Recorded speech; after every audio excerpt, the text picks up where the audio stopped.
Welcome to another video from explainingcomputers.com. This time I'm going to show you how I made this, my Pi 500 maker build. And what we have here is a Raspberry Pi 5 in a custom keyboard case, and inside the Pi is booting from an M.2 SSD, and around the back it's even got a full-size HDMI connector. How exciting is that? And I know since the launch of the Raspberry Pi 5, people have been asking, will they make a Pi 500? And so I thought I'd get in early and build one myself. So let's go and see how this was constructed. Right, here we are at the start of the build with three of the most critical components, one of which is our Raspberry Pi 5 fitted with the official cooler. And I'm going to complete this project in such a manner that the Raspberry Pi 5 will be entirely removable. Also here I bought a chiclet keyboard, a generic chiclet keyboard, and the idea is I'm going to take this apart. I don't quite know how yet, but I'm sure this will come apart. So I'm going to take out the mechanism so I can build a case around the top of the keyboard, fill in all the gaps, make it nice and neat, spray it up, and then put the keyboard mechanism back inside our final construction. That is the idea. Also here I've got an SSD, an M.2 SATA SSD, Western Digital green one, 120 GB. I've already put Raspberry Pi OS onto this, so the Pi will boot from this SSD. And it would be nice if this be connected to the PCIe connector on the Pi 5. I can't do that at the moment, maybe I will in the future, but for now, as you can see, it's in a USB to M.2 SATA SSD adapter. And this used to be part of a construction which included this little case here. And if you think I've seen those before, if you're a long-time viewer of the channel, it's because I used these in my ultimate Raspberry Pi 4 rig, which involved lots of brass and these type of things, but I've taken these from that project and a few other things as well to make this project. And I also need, for the project, a few more parts, because I need to extend out the connectors on the Pi to the back of the case, and also to connect this thing to the Pi. I can't just plug it in. You can do this and it works perfectly well, but it blocks all the other connectors, or at least some of them. So what I've got is one of these, a USB extender, which will connect this to the Pi inside the case. I've got two more of those to extend out the other two USB ports that want to go to the back of the case, one of which will be USB 2, one will be USB 3. That'll be confusing, have to label that appropriately. And then the fourth USB connector here will go to, obviously, the connector on the keyboard. And then I've also got an extension for Ethernet. I've got an extension for micro HDMI to what we can call proper HDMI. And then finally, I've got an extension for the power lead or the power connector on the Pi, USB-C connector. This is rated for power delivery. I've checked this works with the Pi and its adapter, all works fine. So, in theory, all of this will go inside our Pi 500 case. Talking of which, over here I've got an arrayment of tools and materials, including Stanley the knife, who's going to be very busy cutting things for this project, because I'm building the case out of a ABS, plastic ABS sheet, sometimes called plastic art. I had various bits of this lying around, but I've also bought a few extra pieces. Here's one of them. This is a 30 centimeters square, 3mm ABS sheet. And in fact, I've already cut out some parts. If I can just find them under here. This is going to be a top piece. This is actually going to be the base piece. Let's get rid of the others, shall we? Just show you what's going on. Do that like that. So, oh dear, good job the floor was there to catch that. But anyway, we're going to have the keyboard something like that on this piece like that. And then there's going to be this bit at the back. Look, it's almost finished, isn't it? It looks like an Amiga already. And the Pi will fit in the back like that. And the connectors will come to the back like this. Yes, you can see this is going to work. So, I think it's now high time I got on with some construction.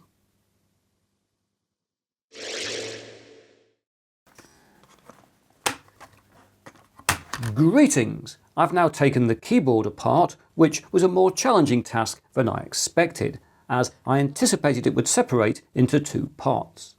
But once you've got the back off and carefully detached the ribbon cable, the top panel then needs prizing off separately, which, to put it mildly, is somewhat tricky. but nevertheless I succeeded in the end. I've also been cutting out more parts, scoring over and over and over with Stanley the knife, before carefully bending and folding and finally snapping clean final components.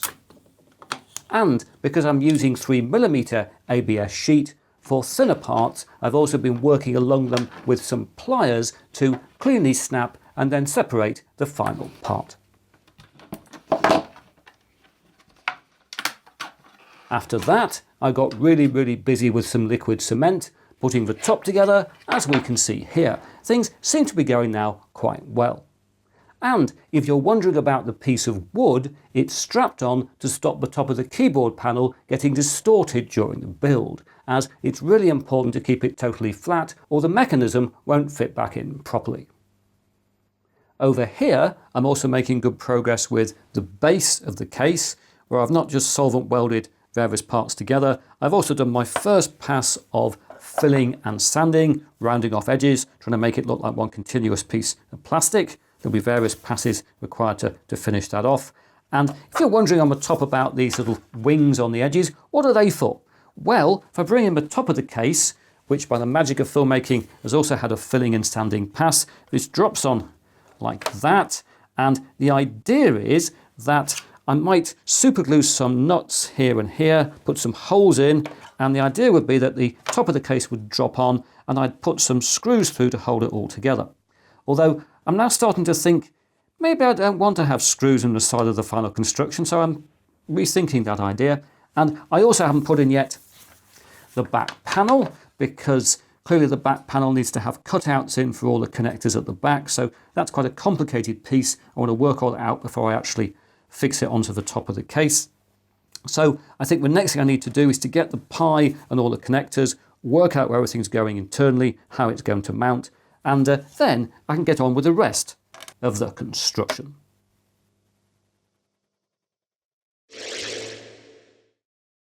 Greetings! Here I am back again. Yet more filling and sanding has taken place, and around the back of the case we now have a back panel and back panel connectors. Very exciting. So let's show you what's going on with this. We just take it apart like that, and the first thing you may see is I've added some pillars inside the top piece. And this is because I decided not to have screws to the sides holding it together, and so what I've done is to build these little pillars. And if I give you a close-up of these, you can see they have a nut held captively in their base, partially via the design and partially held with a bit of super glue. And this means we can screw a bolt into these pillars. And on the base of the case, I've cut some holes which accommodate the head of the bolt. And I put another piece of ABS inside the case with a smaller hole, so we can drop a screw in a nice recessed fashion, as you can see. So everything holds together, at least when you're looking at the top of the case, without having any bolts, any screws in view.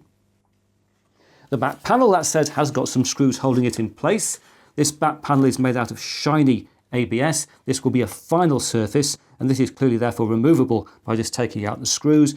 And so one of the reasons it's screwed in is so I can remove it and do the painting and then put it back in. But also it might be useful in the future to have this back panel removable, because I might want to add things to this Pi 500. I might, for example, want to put some wires onto the Pi to take an output from its composite video pads and put a composite video connector on the back, maybe even an audio connector, things like that. That'll be very easy if I've got a removable back panel. In terms of things inside the case, as you can see, we've now got back panel connectors.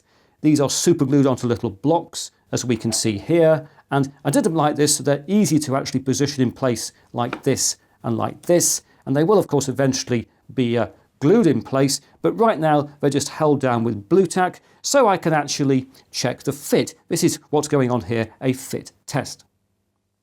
The Pi itself is also held in place with bolts again through from the base of the case, and I've had to mess around a lot to figure out exactly where to put the Pi. Its position is largely determined by where the cables would let me put it, and I've had to keep making it lower and lower and moving it more and more towards the back so that none of these cables will collide with the keyboard when that goes back in. And this SSD is currently just hanging around. It'll go in probably somewhere quite like that in the end. But anyway, this is roughly how things will fit inside the case, how they do fit inside the case. And earlier I did connect everything up and check it still worked. And it did, which was very good news. Although, of course, the thing we don't know is what will happen with the keyboard. I tried it out with another keyboard just plugged into on the back connectors, but the actual keyboard will go, of course, back in at the top when this is finished. I don't yet know how that's going to work, but hopefully it will work. That's the one big unknown in this project. Will the keyboard work? Will I put it back together when this thing is practically complete? Anyway, that's what's going on right now. I'm pleased how this is coming together. So I'm now going to take all the parts out of it, continue with filling and sanding and then priming and painting and things like that, and we'll end up with a final Pi 500.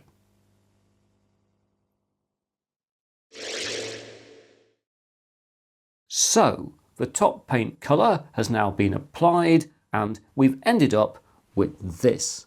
And I always find it very satisfying to go on a build journey from initial construction to the final result.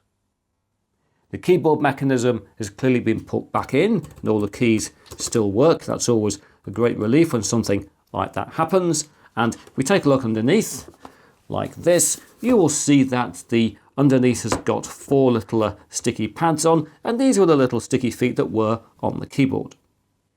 Also under here we can see the screws that hold in the supports for maintaining the Pi in position inside the case. We'll see those in a second. And here are the holes for the screws. I've got one of them here that actually hold the case together. I've not put these in because I thought you'd want to see inside. So let's flick it over like that and take off the top of the case. Very careful, it comes up, was it like that and like this. There we are, it's a good fit. There we are. And of course the keyboard is connected. As you can see, the keyboard is back inside and the wire comes out the back. I could have shortened this wire, but I didn't in the end. And inside you can see I have now cemented in the back panel connectors. The Pi is secured in position properly. The SSD is in place. It's all basically okay. So I now need to put it back together. Put that there. Goes back in like that, I think. I've learnt that corner is the last one to drop in like that. And if everything is lined up okay, cross your fingers for me. In theory, I can now put back in the screws.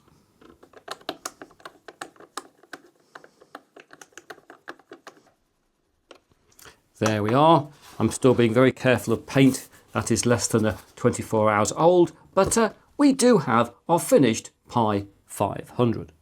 And overall, I'm really pleased with how it's turned out, although, as I said earlier, there remain possibilities for additions, including adding composite video and audio outputs, a power button, and connecting the boot SSD to the Pi's PCIe connector. But you cry, does it work? Well, let's get everything connected up with a monitor and a mouse and things like that. And I'll now turn on the power. There we go. We won't see a lot. We'll see the monitor coming to life because it's on the same switch I just turned on as the Pi. The Pi though, I can just about hear its fan coming on briefly as it does when it first boots up.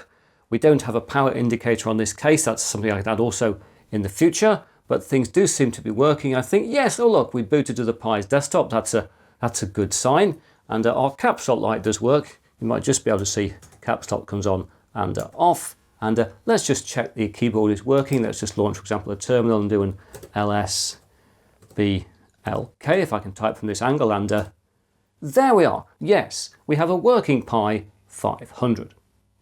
And you might have noticed that on the back panel we have some ventilation holes, and it will be interesting to see how warm the Pi gets under load. So let's run the test I created in my initial Pi 5 cooling video, which uses Sysbench to run the CPU cores at full load for 20 minutes. And there we are, a somewhat varied but certainly satisfactory result. It appears that the Pi 5 is not going to get too hot inside the Pi 500 case.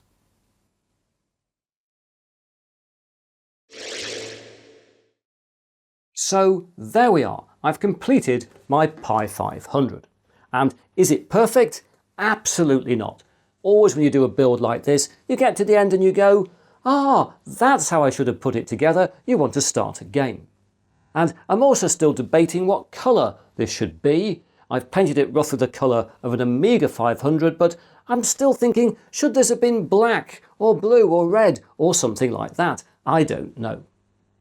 Anyway, regardless of what colour this should be, I've very much enjoyed putting it together. It's been an interesting project, and if I've inspired you to think about a build, I have put links to everything I've used down in the video description, and I'm also going to post pictures of this in the community tab here on YouTube, including dimensions.